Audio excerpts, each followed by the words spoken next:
नमस्कार, बातमी आहे हवामान संदर्भातील।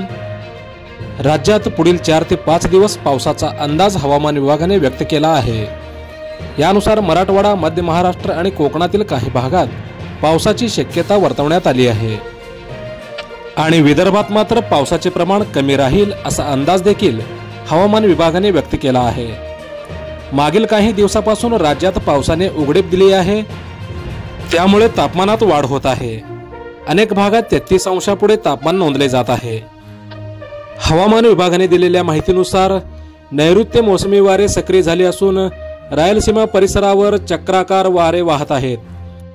तसेच पूर्व मध्य अरबी समुद्रापर्यंत हवेचा पूर्व पश्चिम कमी दाबाचा पट्टा सक्रिय झाला आहे, त्यामुळे शनिवारपर्यंत मेघगर्जनेसह पावसाची शक्यता वर्तवण्यात आली आहे।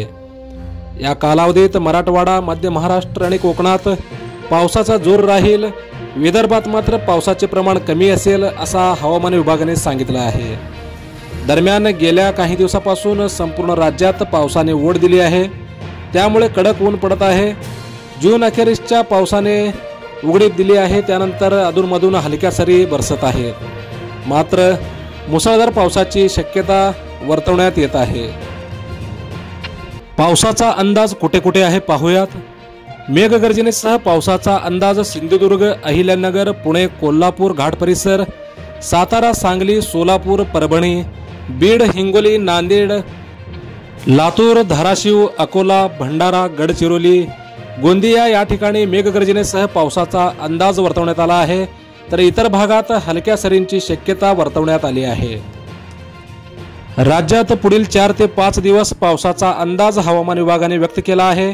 यानुसार मराठवाडा, मध्य महाराष्ट्र आणि कोकणातील काही भागात मुसळधार पावसाची शक्यता वर्तवण्यात आली आहे, तर विदर्भात मात्र पावसाचे प्रमाण कमी राहील असा अंदाज हवामान विभागाने व्यक्त केला आहे। मोजक्या, निवडक व महत्त्वपूर्ण बातम्या पाहण्यासाठी सबस्क्राइब करा हॅलो सोलापूर न्यूज चॅनल आणि नोटिफिकेशन मिळवण्यासाठी बेल आयकॉन क्लिक करा। धन्यवाद।